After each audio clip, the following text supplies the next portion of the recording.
السلام علیکم ورحمۃ اللہ وبرکاتہ۔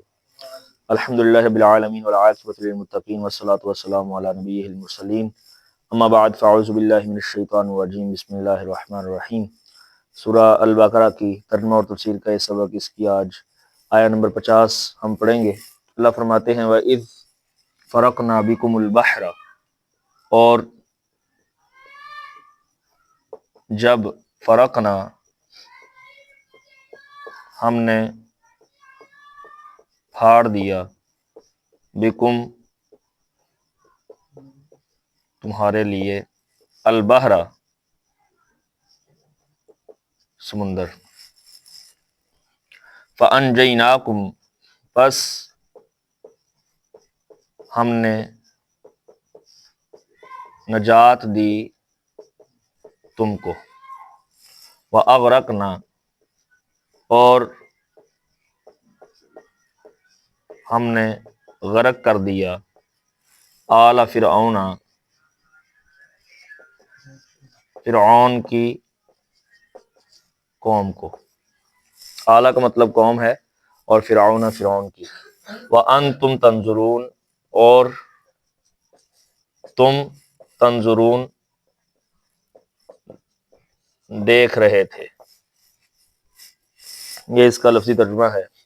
وَإِذْ، اور جب فرقنا ہم نے پھاڑ دیا، یا ہم نے فرق ڈال دیا، پھاڑ دیا، بکم تمہارے لیے، البحر سمندر کو، فانجیناکم پس ہم نے نجات دی تم کو، واغرقنا اور ہم نے غرق کر دیا، آل فرعون فرعون کی قوم کو، وانتم تنظرون اور تم دیکھ رہے تھے۔ جیسا کہ پہلے بتایا جا چکا ہے کہ اب اللہ رب العزت باقاعدہ طور پر اس قرآن کریم کے حصے میں بنی اسرائیل پر ہونے والے انعامات، ان کی بدعمالیاں اور ان پر اترنے والے عذابات، یہ ان کا تذکرہ چل رہا ہے۔ تو یہ ایک جو اللہ رب العزت نے ان پر انعام کیا، اس کا ذکر ہے۔ اس کی مکمل تفصیل جو ہے یہ سورہ یونس کی آیہ نمبر 90 کے اندر، اور سورہ الشعراء کی آیہ نمبر 52 سے 67، 52 سے لے کے 67 تک اس واقعہ کی مکمل تفصیل موجود ہے۔ یہ اللہ رب العزت نے حکم دیا تھا بنی اسرائیل کو کہ آپ جو ہے وہ ہجرت کر جائیں، یہاں سے نکل جائیں۔ تو جب حکم دیا اللہ رب العزت نے، تو موسیٰ علیہ السلام نے جتنے بھی بنی اسرائیل کے لوگ تھے ان سب کو پیغام پہنچا دیا، اور جتنے بھی لوگ تھے ایمان والے ان سب کو پیغام پہنچا دیا کہ ہم نے اس وقت یہاں سے نکل جانا ہے، رات کے اندھیرے میں۔ بنی اسرائیل نکلے، اور فرعون اور اس کی جو قوم تھی ان کو علم نہیں تھا، لیکن صبح کے وقت ان کو پتہ چلا کہ بنی اسرائیل تو ہم سے بھاگ کے چلے گئے ہیں۔ تو سورہ شعراء کے اندر وضاحت کے ساتھ موجود ہے 52 سے 67 تک، کہ اللہ رب العزت نے جو ہے وہ فرعون نے جو ہے وہ اپنے پورے ملک کے اندر جتنے بھی اس کے سپاہی تھے اور اپنی قبطی جتنے بھی تھے ان سب کو پیغام بھیجا کہ آؤ اکٹھے ہو جاؤ، ہم نے ان کا مقابلہ کرنے کے لیے، ان کو پکڑنے کے لیے جانا ہے۔ یہ ہیں ہی کتنے، تھوڑے سے تو ہیں ہمارے مقابلے میں۔ تو مقصد کیا تھا کہ ہم سے بھاگ کے نہ چلے جائیں، اور پھر ہمارا کام کرنے والا کون ہوگا۔ سورہ یونس کی آیہ نمبر 90 میں اللہ رب العزت فرماتے ہیں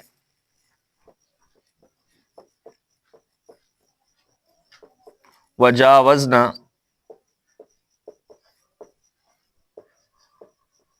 بِبَنِي إِسْرَائِيلَ الْبَحْرَ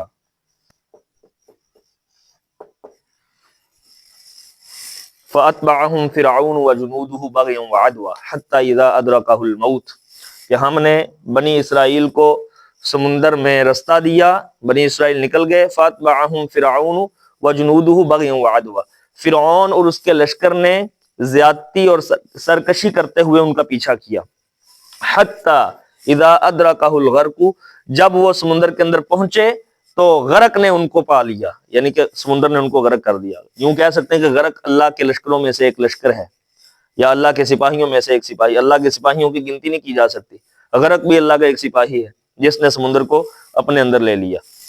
اور پھر اس کے بعد فرعون جب وہاں پہ ڈوب رہا تھا تو اللہ تعالیٰ نے اس کا رکشہ کھینچا ہے۔ اللہ فرماتے ہیں وقال اننی، کہنے لگا وقال آمنت اننی، وقال آمنت انہ لا الہ الا الذی، کہنے لگا میں ایمان لے کے آیا، کس پر؟ لا الہ الا الذی آمنت بہ بنو اسرائیل، اس پر جس پر بنی اسرائیل ایمان لے کے آئے ہیں، واننی من المسلمین، اور میں مسلمان۔ 3 دفعہ اس نے اپنے ایمان کا تذکرہ کیا وہاں پر ڈوبتے ہوئے۔ اللہ نے 3 دفعہ یہاں پہ بیان فرمایا ہے اس آیہ نمبر 90 کے اندر۔ اللہ فرماتے ہیں کہنے لگا کہ ان قال آمنت، میں ایمان لے کے آیا، یہ اس کا پہلا ایمان کا اقرار ہے۔ پھر دوسرا اس کا اقرار ہے کس پر ایمان لے کے آیا؟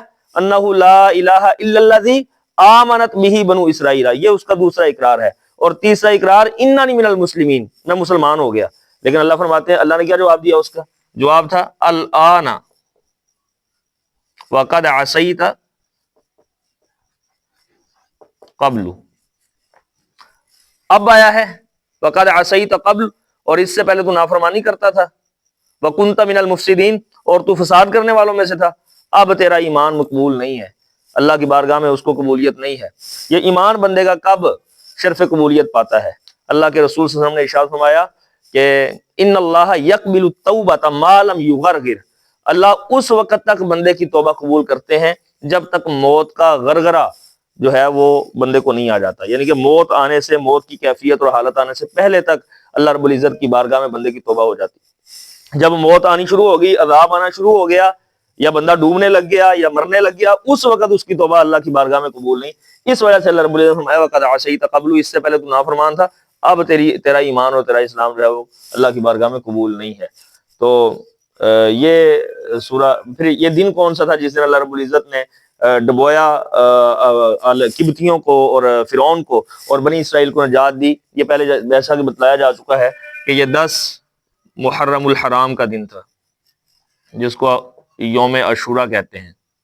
اس حوالے سے پچھلے لیکچرز کے اندر یہ بات ہو چکی ہے کہ جب نبی کریم صلی اللہ علیہ وسلم مدینہ کے اندر تشریف لے کے آئے تو یہودی جو تھے یہ روزہ رکھتے تھے 10 محرم الحرام کا۔